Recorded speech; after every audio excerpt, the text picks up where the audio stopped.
채점 다 했어요 이제? 1번. 건축법상 용어에 대한 설명으로 옳은 거. 자, 우리 건축물이란 토지에 정착하는 공작물 중에서 지붕과 기둥 그리고 벽 있는 곳과 이에 딸린 시설을 말한다. 요거는 그리고가 들어가서 틀렸잖아.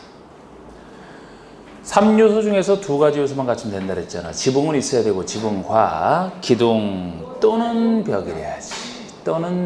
그래서 지붕과 기둥만 있어도 지붕과 벽만 있어도 여기서처럼 그리고라면 이제 3가지 요소를 다 갖췄을 때만 건축이 된다는 얘기이기 때문에 틀린 겁니다. 따라서 토지에 정착하지 아니하는 지하 고가의 공작물로 설치하는 사무소, 공장, 점포차고, 창고 등은 건축물이 아니다. 이것도 건축물에 속하죠. 1번처럼 꼭 토지에 정착하고 있을 필요는 없습니다. 정착하지 않더라도 지하나 고가의 공작물에 있는 이런 것들 다 건축물에 포함이 되죠. 초고층 건축물이란 초는 화투에서 5를 얘기한다. 층수가 50층 이상 곱하기 4에서 높이가 200m 이상. 50층 이상, 200m 이상 이게 초고층이지 않습니까? 여기 나오는 30층 이상, 120m 이상이면 고층 건축물이잖아. 고층 건축물. 고3 이렇게 했던 거. 고층이 30층 이상, 초고층은 50층 이상. 준 초고층이다 그러면 고층 중에서 초고층이 아닌 나머지를 준 초고층이라 그러죠. 5번의 리모델링이란 건축의 노후화를 억제하거나 기능 향상 등을 위해서 대수선하거나 일부 중축 또는 개축하는 것을 말한다. 건축법상 리모델링 개념은 이게 맞습니다. 지금은 주택법이랑 약간 달라졌다 그랬어요. 똑같은 내용을 주택법에서는 개축을 빼야 됩니다. 건축상 리모델링은 대수선하거나 일부 증축, 일부 개축까지 들어갑니다. 근데 나중에 주택법에서는 대수선 또는 일부 증축만 얘기하잖아. 주택법에서는 큰 주택들하고 거기서는 개축은 아닙니다. 여기는 개축까지 들어가는 거 차이점. 건축법. 5번에 해당 층의 높이가 4m인 경우에 바닥에서 지표형까지의 평균 높이가 1.5m인 것은 지하층이다. 여러분 지하층 개념이 되려면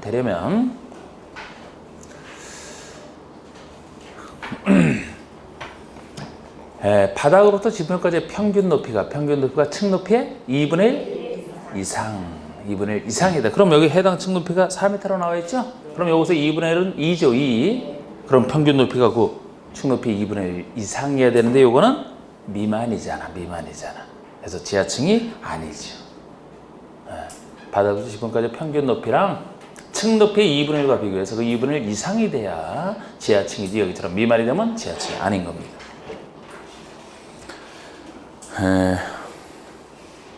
만만치 않았죠? 1번 문제가 용어 중에서는 여러 가지 공부시키는. 이번에 건축법의 적용을 받는 건축물에 해당하는 것은 어느 것이죠? 기본적으로 건축물에는 건축법이 적용이 됩니다. 그런데 건축물의 모양과 가축이 있지만 적용 안 받는 거 구별하시는. 컨테이너를 이용한 주택. 이건 당연히 건축물 모양 가축 건축법 적용 받죠. 컨테이너를 이용한 간이 창고로서 그것도 공장 안에 설치하는 것으로서 이동이 쉬운 것만 건축법 적용을 안 받아요. 컨테이너 중에서는. 간이 창고라더라도 공장 안에 설치하는 것으로서 이동이 쉽지 아니한 거. 이동이 쉽게 돼 있는 거. 토지에 정착하지 않아서 쉽게 옮길 수 있는 거. 이거는 정착성이 없기 때문에 그것에 하나의 적용을 안 받는 것이지. 보통 컨테이너를 이용한 주택이다, 사무실이다 이런 것들은 컨테이너 박스, 지붕과 기둥 그런 모습이 있습니다. 그래서 이거는 건축법 받는 거예요. 이번에 문화재 보호법에 한 지정, 가지정 문화재 지정되거나 가지정만 되더라도 문화재 보호법 적용을 받습니다. 전통 건축물 이런 표현과 주의하시라고 했고요. 전통 건축물, 전통 사찰 이런 것은 건축법 적용 받죠. 철도의 선로 부지 안에 있는 급수시설, 철도나 궤도의 선로 부지 안에 있는 급수시설, 급탄시설, 급유시설, 철도 선로의 위나 아래를 가로는 보행시설 같은 거. 하여튼 철도나 궤도의 선로 부지 안에 있다라면 대지를 특정할 수 없기 때문에 이거는 건축법 적용할 수가 없다. 4번에 하천법에 한 하천구역 내 수문 조작실만 하더라도 하천구역 내에 있는 건축물이기 때문에 하천구역을 역시 수문조식이 들어서는 하천구역을 특정할 수 없어서 전체 하천구역이 되지 않습니까? 철도선로 위를 가로지는 보행시설 마찬가지고 철도나게 돼 선로 부지 안에 있는 것으로서 요거 말고도 또 적용 안 받는 게 또 뭐가 있죠? 고속도로 통행료 징수시설 그것도 있죠?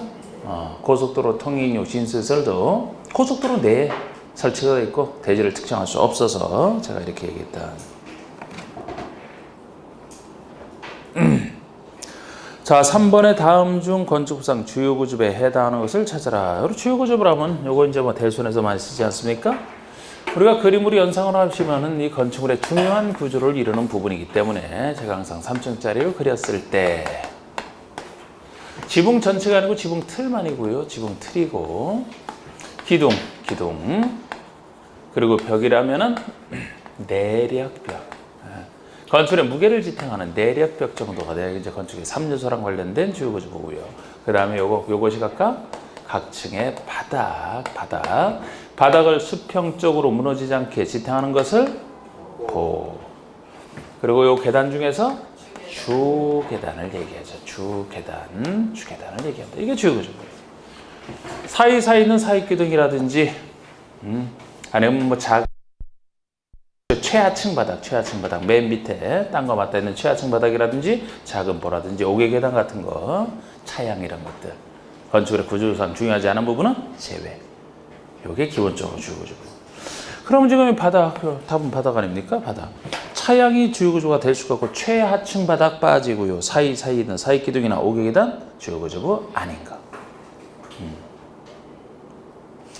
4번의 건축법상 미리 시장수구청장에 신고를 하고 축조해야 되는 공작물이 아닌 거. 우리 공작물은 여기서 건축물이 아닌 공작물을 전제로 해서 공작물은 큰 것이 신고라고 했어요. 아무리 커도 허가는 없습니다. 건축물이 아니기 때문에 큰 것이 신고다. 여기에 해당되지 않으면 신고가 아니다. 건축과 분리해서 짓는 것 중에서 요거 했던 숫자가 우리 신고 대상 공작물 할 때 숫자가 이렇게 했었죠? 2의 배수, 2, 4, 6, 8m를 넘는 초과의 개념, 요 큰 것이 시장건축구청장에게 신고해야 되는 신고 대상이다. 이렇게. 2, 4, 6, 8 중에서 대부분을 6m로 놓고, 2m, 요 기준이 담장 옹벽, 이건 상식적으로 생각을 해서 우리 담장 높이랑 우리 키보다 살짝 높은 높이, 보통의 담장 높이, 담장이나 무너질 거, 무너지지 않게 쌓는 옹벽 같은 거, 2m는. 이거는 외우면 좋다 그랬죠? 사광팔고, 우리 고스톱 할 때 사광팔고. 광고탑이든 광고판이든 요거 4m 넘는 거. 고가수죠. 8m 넘는 사광팔고. 또 하나가 나중에 추가된 5m짜리 하는 것이 태양에너지 발전 설비, 나이 태양 이렇게 했던 거. 요게 기본 틀입니다. 거기다 이제 지하 대표는 바닥 면적 30제곱미터, 면적 30제곱미터를 넘는 지하 대표도 여기다 추가로 있고요. 하나 주의하실 것은 높이 8m 이하라는 점에서 특이한 높이 8m 이하로 따지는 것이 철골, 조립식 주차장 같은 거, 외벽이 없는 걸 전제로 해서 그거 하나만 철골, 조립식 이런 기계식 주차장 같은 경우 8m 넘어서는 위험해서 설치를 아예 못한다. 8m가 최대치라는 거. 이거만 따로 주의하시면 되잖아요. 네? 주차장으로서. 그래서 지금 여기서 구체적인 지금 숫자 가지고 물어봤으니까요. 이거 범위에 속하는지를 보시면 됩니다. 높이 7m 태양에너지 발전소를 5m 넘는 것에 속하죠? 신고 대상입니다. 건축에 딸려 축조하는 높이 3m 옹벽. 3m 옹벽이면 2m 넘는다 라고만 생각하시면 안 되죠. 여기는 건축물에 딸려 짓는 것 때문에 건축물에 속하기 때문에 별도의 신고 필요 없는 거예요. 우리가 건축물 개념에서 아까 우리 1번 보세요. 토지에 정착하는 공작물 중에서 지붕과 기둥 또는 벽이 있는 것과 이에 딸린 시설물까지 들어간단 말이에요. 그래서 공작물이라 하더라도 건축물에 딸려서 짓는다면 담장이나 옹벽 같은 거 딸려 짓는다면 이것은 건축물 자체에 속하기 때문에 여기 신고대상 공작물은 건축물이 아닌 것을 전제로 하기 때문에 건축물과 분리해서 짓는 것을 전제로 하지 않습니까? 딸려 짓기 때문에 이거는 높이랑 상관없이 신고 대상이 아닌 거예요. 건축물 자체에 포함돼서 그쪽 절차에 따라 하겠죠. 높이 6m의 광고탑이다. 사광 4m 넘는 높이 8m 장식탑. 우리 장식탑 이런 거 아까 요거 아닌 거 나머지 뭐 사광 8고 함자 옹벽 이런 거 아닌 거 나머지는 다 6m 여기 속하네 여기 속하는 거 아닙니까? 장식탑이든 기념탑이든 골프 시설, 운동 시설을 위한 거 철탑이 됐든 통신용 철탑이 됐든 이런 것들 다 6m 넘는 거예요. 8m짜리 6m 넘잖아. 바로 이것이 5번이 높이 6m짜리 기계식 주차장, 철골 조리식 주차장 외벽이 없는 거. 이것만 8m 이하니까 6m니까 8m 이하에 딱 속하네요. 신고 대상이지 뭐 그래서. 5번 보시면 다음 중 둘 이상의 필지를 하나의 대지로 볼 수 있는 경우가 아닌 것은 자 원래는 1필지가 1대지를 구성해서 1필지가 1대지가 구성되기 때문에 거기다 건축 기준 적용하는 게 원칙인데 예외로서 둘 이상 필지를 전체를 하나의 대지로 봐서 건축 기준을 적용하는 예외가 존재하고요. 하나 이상 필지 일부를 1대지로 봐서 건축 기준 적용하는 예외 둘을 구별하시는. 왜 둘 이상 필지를 전체를 1대지로 봐서 건축 기준 적용하느냐? 하나의 건축물이 둘 이상의 필지에 걸쳐 들어간다면 여기에 포인트를 둬서 하나의 건축물이라는 것을 포인트를 둬서 이 건축에 들어서는 전체 땅을 1대지로 보는 게 더 타당하지 필지를 나눠서 1대지로 보는 것은 타당하지 않다. 이런 논리가 기본 아닙니까? 그죠? 하나의 건축물이 하나의 주택단지, 주택법에 따라서 하나의 주택단지가 됐든 하나의 지하상가 같은 게 됐든 하나의 도심계획시설 같은 게 됐든 들어서는 전체 땅을 1대지로 봐주겠다. 이것이 네 가지가 존재하고요. 그 다음에 이제 합병이 불가능한 땅. 우리 합병이 불가능한 땅이라면은 뭐 지번 지역이 달라서 도면 축척이 달라서 집안이 연속되지 않아서 합병이 불가능한 땅이다. 이 불가능한 두 땅을 걸쳐 짓는 건 아니지만 한 사람이 이용하는 걸 전제로 해서 한 사람이 이용할 수 있는데 합병이 불가능하니까 전체를 1대지로 봐주겠다는 취지가 있고요. 또 하나는 조건부호가 있잖아. 조건부호가. 지금 건축허가를 내줄 때는 당장 합쳐지지는 않았습니다만 조건을 붙이기를 나중에 사용 신청을 할 때까지 합칠 것을 조건으로 하여 건축허가를 한다고. 나중에 조건이 이행되면 합쳐질 것. 물론 요 합쳐질 것 할 때도 합쳐질 두 땅의 소유자가 서로 같은 경우를 전제한다 그랬어요. 만약에 서로 다르다면 합치고 싶어도 한 사람이 끝까지 반대한다면 다른 소유자가 반대한다면 합치지 못할 거 아닙니까? 그럼 지금 합칠 것을 전제로 해서 건축 기준을 적용해서 허가를 내주는데 나중에 합치지 않게 되면 불법 건축물이 되는 거 아닙니까? 이거 그런 식의 논리. 이 일부는 일부를 1대지로 보는 경우는 이제 구별하는 건데 너무 쉽고요. 이거는 너무 쉽고. 일부만 왜 1대지로 보느냐? 그 일부에만 건축물이 들어서니까. 건축물이 들어서는 그 땅만. 예를 들어 일부에 대해서는 농지 전용 허가를 받았다. 산지 전용 허가를 일부에 대해서 받았다. 개발행위 허가를 일부에만 받았다라면 개발할 수 있는 부분은 그 전용 허가 등을 받은 그 일부만이죠. 그죠? 이거만 1대지로 봐줘야지. 지을 수 없는 땅은 1대지로 봐주면 안 되지. 그래서 일부를. 그리고 여기는 간단한 게 조건부 허가를 하더라도 조건부 건축 허가를 할 때 그 조건의 내용이 아까랑 다르죠? 나중에 합칠 것을 조건으로 할 때는 합쳐질 둘 이상의 땅을 일부를 나눌 것을 조건으로 나눠질 땅. 일부가 지금은 나눠지지 않았지만 나중에 나눠질 것을 조건 붙였다면 나중에 나눠질 땅 이것만 1대지로 보는. 지금 여기서는 이제 둘 이상 필지를 하나의 대지로 볼 수 있는 경우가 아닌 거다고 물어봤는데 이거라면은 반대로 일부를 1대지로 보는 것 중에 하나를 집어넣어서 찾게 하는 것도 쉽게 내는 거고 아니면 요 자체에서 틀리게 문제를 낼 수도 있고 요걸 집어넣으면 더 간단한 것이 되죠. 일부. 자, 도로 지표 하에 건축하는 건축물 제가 이거 지하상가로 예를 들었던 도로 지표 하에 건축하는 건축물로서 시장되기 전에 일단의 토지 하나의 지하상가가 들어서는 땅이 여러 필지에 걸쳐 있더라도 전체를 1대지로 봐주겠다. 그런 얘기. 이번에 주택법에 의한 사업계획 승인을 얻어 주택가 부대복리설을 건축하는 경우가 주택단지 하나의 주택단지 아닙니까? 하나의 단지가 들어서는 땅이 여러 필지라 하더라도 전체를 1대지로 봐주는.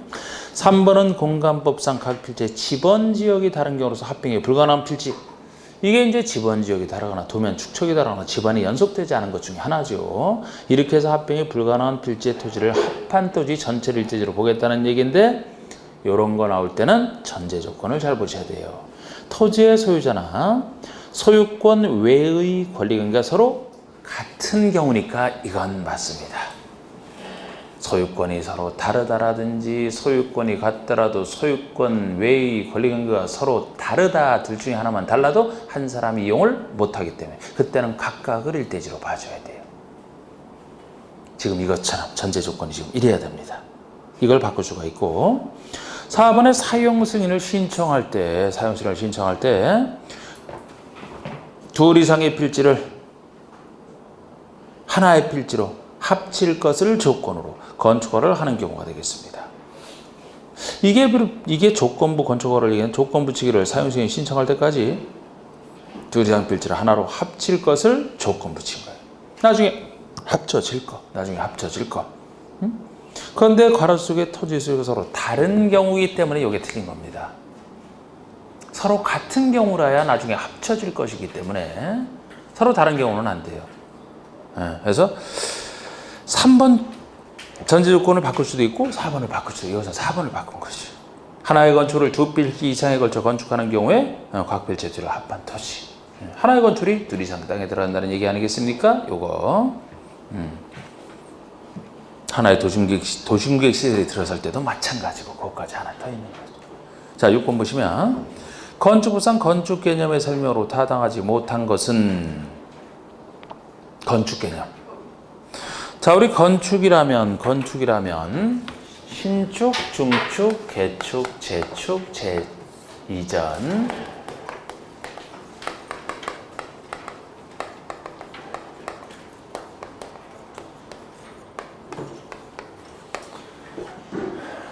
참 다시 설명 듣게도 이제 지겹죠 이거?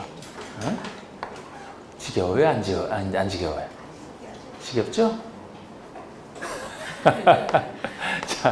자, 기존건축 없는 땅에 새로 짓는 게 신축이잖아. 없는 땅에 새로 짓는 게 있는 상태에서 기존에 있는 상태에서 건축 면적이든 연면적이든 높이든 축소든 아무거나 늘리면 있는 상태에서 늘리면 이게 증축이 되는 거예요. 없는 상태에서 새로 짓느냐, 있는 상태에서 늘려 짓느냐, 신축과 증축의 차이입니다. 여기 건축이 없는 땅이라는 말 속에는 처음부터 없었던 경우뿐만 아니고 기존 건축이 있다가 철거 멸실된 경우를 포함하되 개축, 재축에 혹시 해당되는 것이 있으면 제외. 그래서 개축, 재축에 해당하지 않는 것이 신축이 된다 그랬고. 제가 부속 건축물만 있는 땅에 이게 부속 건축물만 있는 땅에 만약에 주된 건축을 짓는다 그러면 항상 부속 건축물은 독자적 의미가 없기 때문에 주된 건축을 기준으로 판단하시라 그랬죠? 부속 건축물만 있다는 얘기는 주된 건축이 없는 땅이 되니까 없는 땅에 새로 들어서면 신축이 되는 거죠, 이것도. 그리고 개축과 재축은 기존 건축이 있었는데 고칠 개자 사람이 고친다. 사람이 인위적으로 철거하고 기존 건축을 철거하고 재축이라는 것은 사람 인위적인 것 상관없이 자연재해로 기존 건축이 멸실된 경우는 관계가 되어 있고요. 쟤는 이 철거나 멸실된 상태에서 둘 다 기본적으로 새 건물 짓는 것이 종전 건축물의 범위 내에서 짓는 게 기본적인 공통점이에요.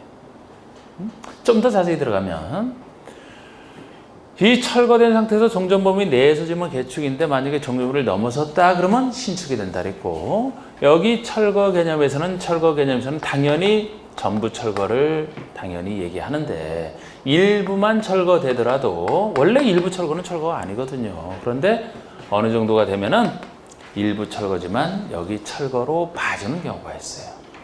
그래서 요 일부 철거를 따질 때가 우리 아까 주요 구조부 6가지 중에서 더욱 중요한 건 4가지 꼽고 그 4가지 중에 3곳 이상이 철거될 정도만 4가지를 꼽는다라면 건축에 3요소랑 관련된 건 당연히 꼽고 그러니까 지붕, 틀, 기둥, 내력벽에다가 3요소 아닌 것 중에서 가장 중요한 것은 보가 없으면 바닥이 무너지고 바닥이 무너지면 계단도 다 의미가 없다. 요 4가지 중에서 3곳 이상이 철거될 정도가 돼야 이 정도 철거를 일부 철거를 보고 철거를 봅니다. 이 정도가 안 되면 기존 건축을 있는 상태가 되는 거예요. 철거가 아니니까 있는 상태가 되지.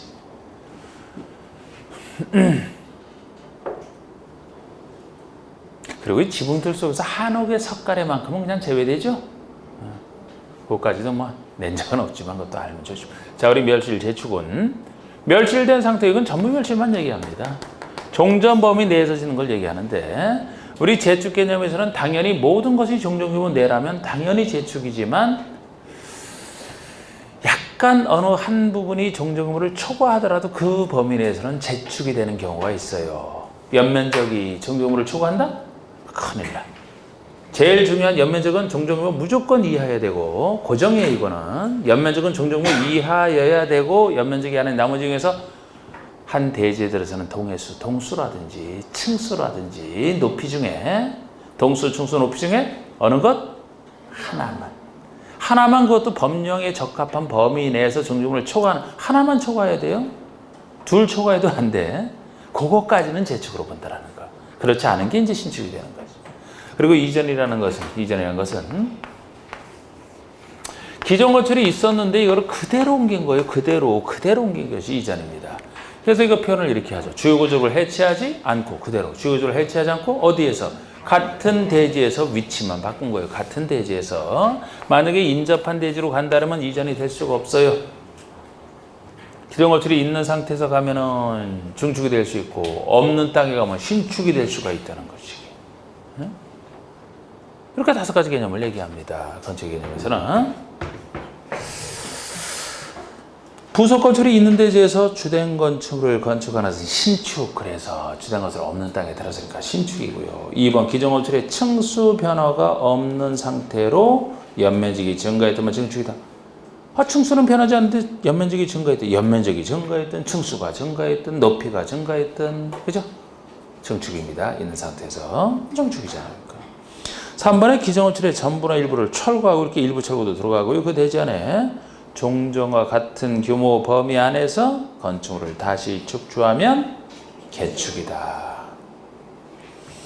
개축. 4번의 건축이 제로 멸실된 경우에 그 대지 안에 연면적 합계는 종전 규모 이하이지만, 높이가 법령에 적합한 범위에서 종전보다 높아진 경우는 신축이다가 아니고 재축이 돼야 되죠. 높이 하나만 종전보다 법령 범위 내에서 여기선 올라갔다 그렇게 하고 있잖아. 높이든 층수든 동해수든 그것 중에 어느 것 하나만, 연면적 합계는 정정규모 이하를 유지하면서. 5번에 이전은 건축의 주요구조를 해체하지 않고 같은 대지 안에 다른 위치로 옮기는 거, 해체하지 않고 같은 대지, 2가지 요소를 정확히 봐주시는 맞습니다. 4번만 들렸죠. 7번에 다음 중 건축법 규정에 한 대수선에 해당하지 않는 거. 참 할 거 많네, 그지? 대수선. 주로 이제 주요구조부 손대는 게 대수선인데, 항상 주요구조부를 대선 개념할 때 주요구조부를 증설하거나 해체하거나 수선하거나 변경하는 이 4가지 중에 하나로 따지죠. 증설, 해체, 수선 또는 변경하는 것 중에 하나 가지고 대선의 개념을 이루는데, 이 중에서도 일정한 주요구조부는 3이라는 숫자랑 연결되는 것도 있고 아닌 것도 있고, 혹시 3이라는 숫자랑 연결되는 것이 있다 하더라도 30제곱미터 면적은 30제곱미터가 이상이 되든 3개 이상이 되든 수선 변경 앞에 붙어 있는 것이지, 증설해체 앞에 붙어 있는 게, 왜 이러지 이거? 아주 가볍게 잡았는데? 조심스럽게 얘기한다고 될 것도 아니고, 이게 마이크로죠. 자, 하여튼 말로 조심스럽게 얘기해 봅시다. 자, 우리 수선 변경 앞에 붙어 있다는 얘기죠? 증설해체는 자체로 큰 거예요. 거기서 숫자 따질 필요가 없어요. 증설하거나 해체하는 것 자체는 큰 거고, 수선 변경은 있는 상태에서 수선 변경이기 때문에 30연세 이상. 저렇게 되는 것은 뭐만? 내기 보지 마, 이렇게 되는. 남들 얘기하는 거 보지 말라고 했던 거. 3이라는 연결되는, 그래서 내기 보지 마 3 이랬잖아. 3이라는 연결되는 건 그 5가지다. 조심스럽게 이렇게 들어가잖아. 이렇게 하고 이게 뭔지를 모르면 아무 소용없는데, 이게 뭐예요? 요거는 외벽의 마감재료, 외벽의 마감재료. 여기서 내력벽과 외벽의 마감재료 이 두 가지가 이제 면적 30 이상과 관련돼 있고 기둥보 지붕틀이 3개 이상과 관련돼 있는 수선 변경 앞에서만 이 정도가 돼야 된다. 나머지 숫자 없어요. 나머지는 그래서 뭐 방화벽이나 이런 것들 수선 변경 앞에 이런 숫자 없으니까 모든 수선 변경 자체가 다 대선이 되는 건데 그 중에서 몇 개는 주의하실 거고 이게 기본 틀입니다. 그러면은 내력벽의 벽면적을 네네 20제곱미터 해체잖아. 해체니까 숫자 따질 필요가 없이 대선이 되는 거예요.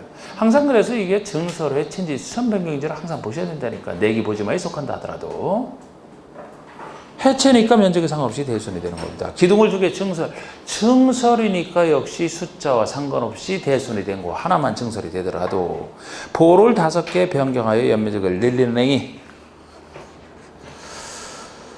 보를 5개 변경한대요. 그러면 보면은 내기 보지마에 보고 수선 변경 중에 변경이니까 3개 이상 5개니까 3개 이상 딱 되네. 그럼 이건 대수선이네 라고만 생각하면 안 되고 뒷말이 붙어 있잖아. 1, 2번과 달리 뒷말이 붙어 있잖아. 연면적을 늘리는 행위라는 말이 붙어 있네요. 그러면 이거는 대수선에도 아까 5개 변경으로 대수선에 딱 속하면서 동시에 기존호출을 잇는 상태에서 연면적이 늘어났기 때문에 증축에도 해당되는 거 아닙니까? 그러면 대수선에도 해당되고 증축에 해당된다면 증축이 우선한다. 여기 대수선은 전제가 증축, 개축, 재축이 아닌 걸 전제로 하잖아. 그래서 이거는 증축이 되는 거예요. 중축이 대수선이 아니고 증축이라고 하는 겁니다. 이거는 증축, 개축, 재축이 우선해요. 그래서 답이 3번이 되는 겁니다. 방화구역이란 바닥이나 벽, 변경 이건 뭐 아까 내기 보지만 않으니까 숫자랑 상관없어요. 그냥 변경이잖아. 증설이체, 수변변경 다 들어가겠죠. 5번에 다가구 주택의 가구 간 경계벽을 10제곱미터 수선하고 이 가구 간의 경계가 되는 경계벽 다가구 주택의 가구 간 경계벽 다세대 주택의 세대 간 경계벽 다가구와 다세대까지지. 아파트나 연료면 워낙 큰 거라 경계벽 손대면 위험해서 안 된다 그랬죠. 그거는 여기서 따로 주의하실 건데 이거는 숫자와 상관없이 모든 수선 변경은 다 들어가는 거 아닙니까? 그래서 이것도 대선이 돼. 오늘 문제가 좀 까다로웠어요? 네? 아니에요? 그냥 잘 풀렸어요? 아니 뭐라고 항상 얘기를 하시라 그랬잖아. 이거 어때요? 오늘 좀 상대로 까다로운 것 같아요? 아니면 무난했던 것 같아요? 까다로웠어요? 지금 이런 것들이 그런 거지. 지금 이런 부분이 난이도를 높인 거예요. 이거는. 응? 대선 같은 경우는 이제 잘 나오는 것 중에 하나니까. 이러면 이제 뭐 더 이상 어렵게 나올 수는 없어요. 이거는. 쉬운 것은 쉽지만 이런 건 좀 까다롭잖아. 뭐 내기 보지만 열심히 외워놨는데 그거로 될 게 아니었죠? 아까 그 신고대상 공작물도 까다롭게 낸 거고 그 예외 그 전제 조건 갖고 바꿔서 냈으니까. 자 8번에 건축의 용도에 대한 설명으로 맞는 거 다세대 주택이란 주택으로 쓰이는 한 개 등의 바닥 면적, 지하 주차장 면적을 제외한 다 이렇게 지하 주차장 면적 제외하고 하죠. 바닥 면적 합계가 660을 초과하고 층수가 4개층 이하인 주택 다세대. 자, 여러분 다른 주택에 봅시다. 아파트는 어떻게 따집니까? 우리 공동에 속하는 아파트는 주택으로 쓰는 층수가 5개층 이상. 연립 다세대도 공동인데 연립 다세대라면 둘 다 공통점은 주택으로 쓰는 층수가 아파트가 안 되는 거 4개층 이하는 공통점인데 면적 크기에 따라 달라진다 그랬죠? 한 개 동의 연면적 합계 660 초과하면 연립, 660 이하면 다세대. 그러니까 이거 틀린 거네 그러면? 네. 660을 초과하잖아. 660 이하 4개층 이하 그래야 됩니다. 여기처럼 660 초과하고 4개층 이하라면 이거는 연립이 되는 거죠. 연립이. 기숙사는 어때요? 기숙사는 기숙사 고안에 나와 있네. 2번의 기숙사란 학교나 공장 등의 학생 또는 종업원들에서 쓰는 것으로서 한 개 동 전체가 공동 취사를 이용하는 것을 말한다. 옛날 얘기란 말이에요. 이게 지금은 한 개 동 전체가 공동 취사를 이용해야 되는 게 아니고 50% 이상이에요. 한 개 동에서 50% 반 최소 50% 이상만 공동 취사를 이용하는 이런 구조로 되어 있으면 그걸 기숙사라고 합니다. 그 얘기는 최대 반 정도까지는 독립된 주거 형태로 가능하다는 얘기가 돼요. 공동 취사를 이용 안 하고 독자적으로 취사를 할 수 있는 부엌이나 욕실이 설치된. 자, 이렇게 아파트 연립 다세대 기숙사가 공동주택이고요. 단독이라면 그냥 단독, 다중, 다가구, 공관 이렇게 돼 있는데 그 중에서 우리 다가구는 단독인데 다가구는 어떻게 됩니까? 다가구는 한 개 동에 주택으로서는 연면적이 662야. 662야면서 층수가 3계층이야. 몇 세대 이하가 거주하는? 19세대 이하가 거주하는. 다중이면 다중이 332야. 3계층이야. 다 3자. 332야. 3계층이야. 이게 하숙집 같은 다중을 얘기하죠. 그 다중주택 같은 경우는 뭐 독립된 주거 형태가 아니어야 되죠. 그죠? 그렇기 때문에 뭐 원래 독립된 주거 형태가 가능하려면 욕실, 부엌이 필수인데 욕실은 예외적으로 설치가 가능합니다만 취사실은 절대 설치가 안 되는 게 이제 그 다중주택의 특징이었고요. 일반 음식점은 일정 근생이다. 일반 음식점은 이정 근생이지. 음식 중에서는 음식에다 술까지 파는 일반 음식점이 이정 근생이에요. 휴게 음식점은 술 못 파는 휴게 음식점 같은 게 이제 규모가 작은 게 1종, 규모가 큰 게 2종. 예를 들어 뭐 300제곱미터 미만은 1종, 300 이상은 2종 이렇게 한다면 그런 숫자는 몰라도 된다 그랬고 제가. 일반 음식점은 항상 규모에 상관없이 2종입니다. 이거는 1종처럼 필수로는 안 봐요. 작은 시설 중에서. 동물병원은 의료시설에 속한다. 동물병원은 2종 근생에 속하지. 취미랑 관련해서 개 기른 사람들이 이용하는 동물병원은 의료시설 아니고 2종 근생입니다. 우리 사람 치료하는 시설 중에서 병원, 종합병원 이런 것들이 의료시설에 속하는 거죠. 이것도 만약에 병원급들이 아니고 병원급들의 의원, 한의원, 치과의원 이런 한의원 이런 것들 개인 의원들 아니 왜 아프면 취미 삼아 갈 거예요? 그냥 아프면 그냥 참고 전부 창원 가고 필수라 그랬잖아요. 작은 의원, 한의원 등은 필수 일종 근생이라 그랬잖아요. 가볍게 이종이라고 얘기하셔갖고 아니지. 의원 등은 일종 병원급들이 되면 전문시설은 의료시설 단 동물 치료하는 요거 동물병원이 이종 근생이라는 거예요. 자, 부동산 중개사무소 30제곱미터 미만의 것은 일종 근생 요게 자 제가 뭐 주택에서만 그 숫자를 했고 주택 아닌 시설에서는 굳이 숫자까지 뭐 크다 작다 하면 충분하지 구체적 숫자까지 아는 건 조금 낭비라고 했는데 부동산 중개사무소는 여러분들 일과 관련되기 때문에 요거는 좀 더 숫자까지도 알자.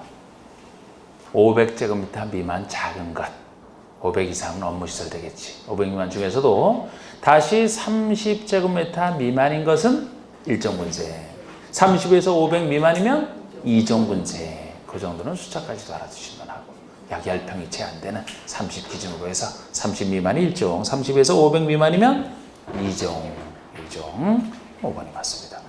9번의 건축법상 건축의 용도에 대한 설명을 옳지 않은 것을 했는데 여객자동차 터미널은 운수시설이나 운수시설에 각종 운수와 관련된 시설을 모아놓은 거예요. 여객자동차 터미널, 철도, 공항, 항만 같은 거 적어도 여객 운송을 전제로 하는 것들이 운수시설이라고 했는데 철도, 공항, 항만 마찬가지죠.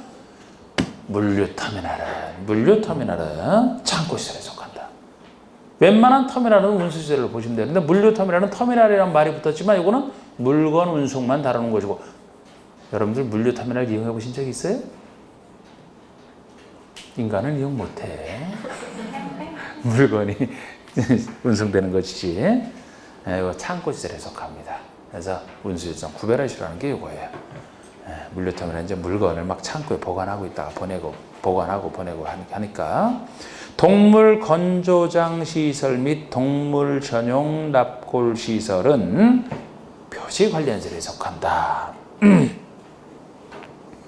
묘지 관련 시설, 묘지 관련시설에 이 동물 건조장, 동물 뭐 화장 시설, 동물 전용 납골 시설 이것이 묘지 관련시설에 이것도 속합니다. 묘지 관련시설에 화장하는 게 화장이고 동물 건조장은 뭐 건조해서 장례시키는 게 있대요. 저도 뭐 어떤 식으로 하는 거지 본 적은 없지만. 동물 건조장 혹시 보신 적 있어요? 어떻게 하는지 모르겠어. 화장은 당연히 불이하는 거예요. 화장과 이 같이 나오는 것이거든, 건조장이요. 근데 한자 분사가 그냥 건조시켜서 장례를 지낸다는 거예요. 바싹 말려서.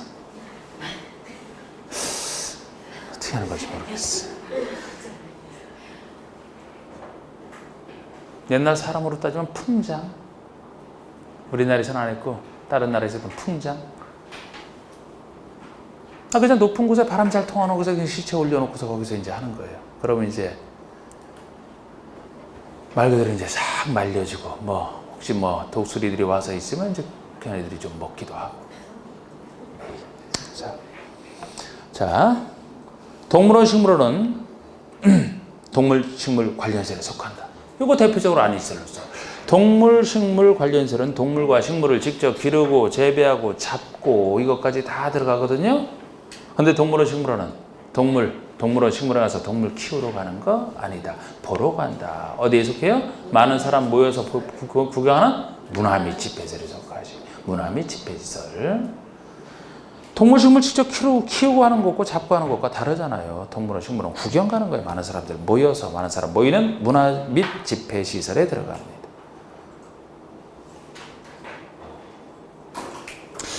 참고로 여러분 이번에 묘지 관련설에 동물 전용 장례식장 들어갈까요? 동물 전용 장례식장은 여기 안 들어가요? 건조장 이런 것만 들어가고 그럼 동물 전용 장례식장은 어디 들어가는데요? 장례시설에? 그건 장례시설하고 별도 있습니다. 묘지 관련설과 별도로 장례시설이 있어요. 사람을 장례하는 장례식장이든 동물 전용 장례식장이든 이거 장례시설에 들어가지 묘지 관련설은 아닙니다. 자, 4번에 유치원은 교육연구소로 속한다. 이거 유명하죠, 그죠? 옛날에 유치원은 노유자시설에 속했는데 옛날에는 노유자시설이었는데 몇 년 전부터 이것이 정식 학교로 들어가서 교육 전문설인 교육연구소에 속하게 돼 있는. 그래서 학교가 이제 초등학교부터 유치원부터가 학교다. 그래서 교육연구시설이다 했던 거. 야영장 시설로서 그곳의 바닥면적 합계가 그쪽에 건축물의 바닥면적 합계가 300제곱미터 이상인 것은 수련시설이에요. 이게 만약에 300 미만이면 그냥 29가지 용도 중에 하나인 야영장 시설에 속하는 것이고 300 이상이면은 청소년 교육 관련돼 있는 수련시설에 속하는. 10번의 건축물의 용도와 시설군이 바르게 연결되지 않은 것. 자, 우리 29가지 주 용도에서는 이제 이렇게 아까처럼 뭐 헷갈리기 용도 위주로 좀 정리하시면 되는 것이고, 요거를 바탕으로 해서 우리 비슷한 종류로 모아놓은 곳이 9개 시설군이고, 용도 변경을 할 때 허가를 받고 하느냐, 신고를 하느냐, 요거를 알기 위해서는 9개 시설군을 반드시 하셔야 되죠? 그래서 그거 나올 때는 우리 고알에도 문제가 나와 있지만 항상 적어도 노란색으로 그 전에 썼던 거 간단하게 써놓는 게 필요하다 그랬어요. 그러면 그거를 한번 써볼까요?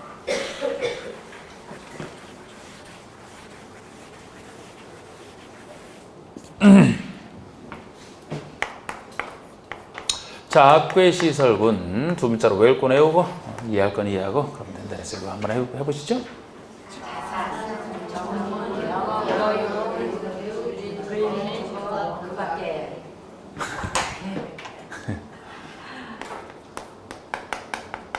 자산 전문인 영업교육, 자산 전문의 영업교육, 공동주택 교육은 옆에 있는 집, 근린주거 밖에서 하라. 이렇게 돼 있는. 그런데 여기다 제가 하나 더 붙이기를 교복 만드는 것이 주업이다. 교육, 복지, 주거, 업무. 요거까지 붙이면 요 정도는 최소 써놓고 해야 돼요. 이 정도만 써놔도 대충 맞아 들어가거든요. 요거는 이제 자동차 관련 시설군에서 따온 얘기고, 요거는 산업 등 시설군이고, 요것이 전기통신 시설군이고, 요것이 문화집회. 그럼 이제 다 쓴 겁니다. 다 쓴 거. 여기에 무엇이 속하는지를 29가지 용도 중에 무엇이 속하는지를 하셔야 되는데, 자동차 관련설에 속하는 건 자동차 관련설 하나만 있고 이름 그대로 보시면 돼요. 근데 우리 산업 등에 속하는 게 많기 때문에 이것도 뭐 두 음자를 취해서 하지만 이것도 두 음자를 땄었죠? 이것은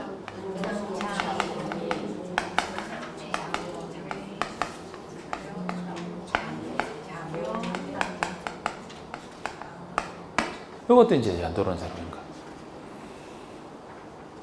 운창공 위 자묘, 자당의 묘에 장례를 지는데 이 자묘가 어디 있느냐? 구름이 흘러가는 푸른 창공 위에 있는 자묘. 하늘장하라, 하늘장하라 어떤 거. 운창공이 자묘장. 운이 뭡니까? 운수시설, 창고, 공장, 위험물 저장 및 처리설, 자원순환 관련설, 묘지 관련설, 장례시설. 전기통신에 속하는 건 뭐 당연해요. 전기통신이니까 그냥 이름 그대로 보시면 돼. 전기, 발전, 통신, 방송통신 들어가는 거. 발전과 방송통신 들어가는 거. 문화집회가 또 요거. 요거와 요거만 조금 주의하시면 돼. 다른 건 뭐 이름으로 다 끝나는 겁니다. 거의. 쓸 거 없어 그래서. 문화집회면 문화집회니까 많은 사람 모여서 집회에서 어떤 문화를 추구하는 이런 것들 비슷한 거 뭐 하는 거예요. 당연히 여기 들어가는 것이 문화 및 집회에서는 당연히 들어가고 우리 배웠던 건 많은 사람 모이는 문화 및 집회에서는 당연히 이건 이제 다양한 문화에 관련돼 있고 이건 아니지만 우리 특수 문화에 관련된 거 있잖아. 많은 사람 모여서 역시 문화를 추구하는 종교시설, 관광휴게시설. 네. 중요한 건 좀 아낀 거지 지금. 위락시설은 좀 아낀 거잖아.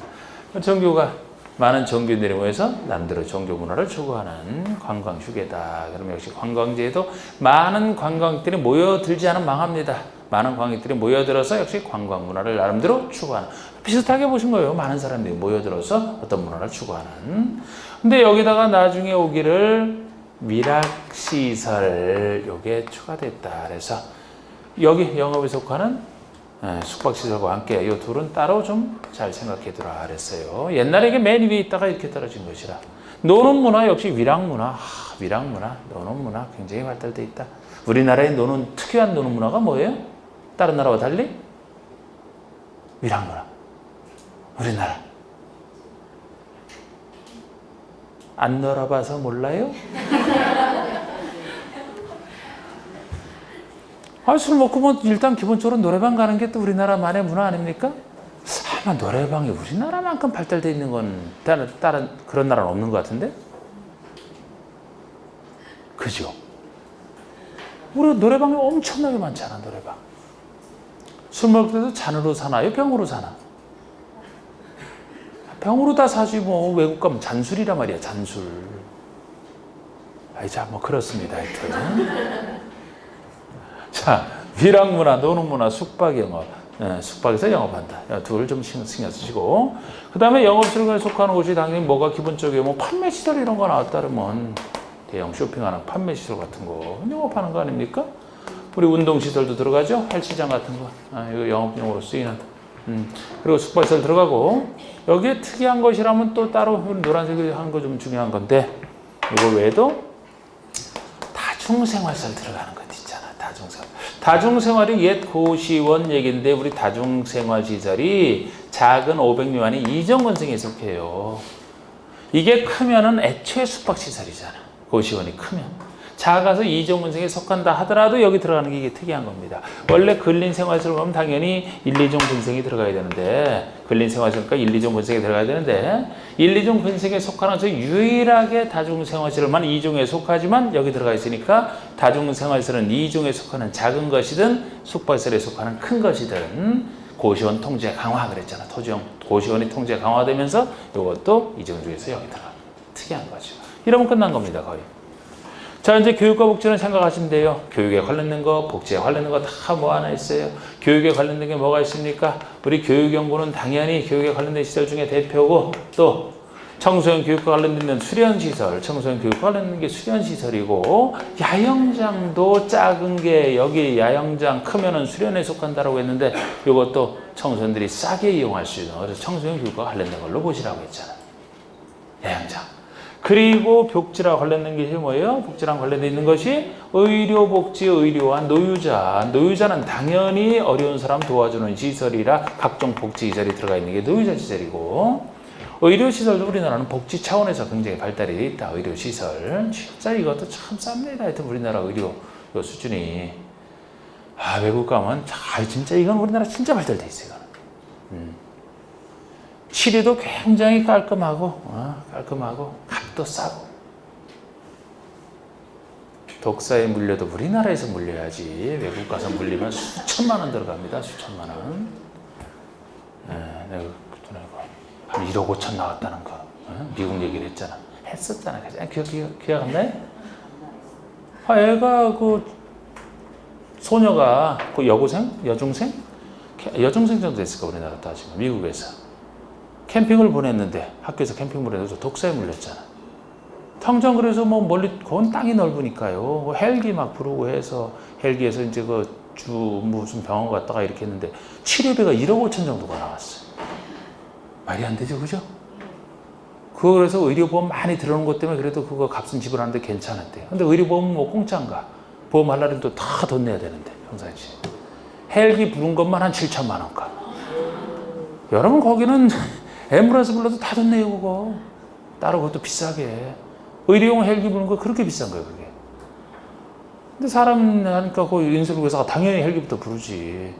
우리나라 같으면 뭐 헬기 부릅니까? 그냥 있는 사람이 그냥 가서 칼로 상처 쨘 다음에 독 빨아내면 되는데 다 알죠 그런 거. 응급조치. 병원에 안 가도 돼. 자, 그런 얘기 아니고. 자, 의료 복지 차원에서 주거라면은 주거. 단독주택, 공동주택 당연히 주택이 들어간 거 당연히 들어가고, 업무라면은 업무시설 들어가고, 교정 및 군사시설이 어떻게 교정 및 군사. 이건 이제 공공 업무 아닙니까? 단독과 공동, 주거, 업무와 교정, 군사. 그 밖의 시설군, 제일 위험성 떨어지는 그 밖의 시설군이 통식물 관련시설. 사람이 위험하지. 동물, 식물에 관련된 거. 이게 제일 위험성이 떨어진다. 그 밖의 시설군에 속한. 그래서 어느 것을 그보다 상위 시설군으로 올라가는 이런 용도 변경을 한다. 그러면 허가. 누구에게 허가를 받는 거예요? 시장에서 구청장, 자치시, 자치단 당연히 들어가고 시장에서 구청장. 웬만한 건축부에 나오는 것은 건축 허가 파트에서 또 대형 건축에 대한 신고도 아니고 건축 허가할 때만 그때만 특별시장 광역시장이 들어서지. 보통의 경우 절차 나오는 행정청은 건축법에서는 개별적인 허가 신고에 불과하기 때문에 자치시, 자치도 시장, 운수, 구청장이 하는 거죠. 그래서 이제 그것도 물어볼 때도 있고 허가 위에서 아래로 내려온다 그럼 위험성이 줄어드니까 신고. 이게 허가 신고 얘기하는 거 아닙니까?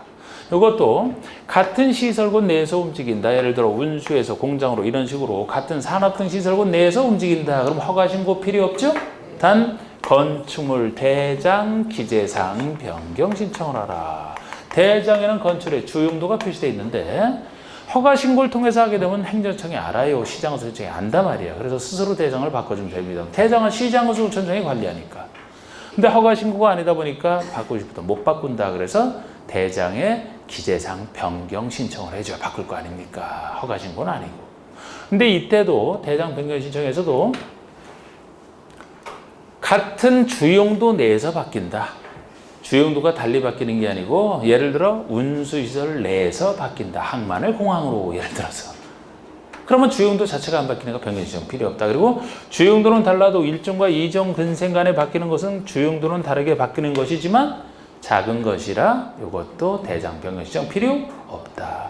그러면서 이 허가와 신고사항 이건 아니고 허가와 신고사항 둘 중에 하나로서 면적이 용도 변경되는 면적이 100 이상이다. 그러면은 건축 절차의 사용 승인에 관한 규정을 준용한다는 얘기니까 여기 속하는 이러한 용도 변경을 했을 때는 하고 나서 사용 승인 받고 써라 그런 얘기가 되는 겁니다.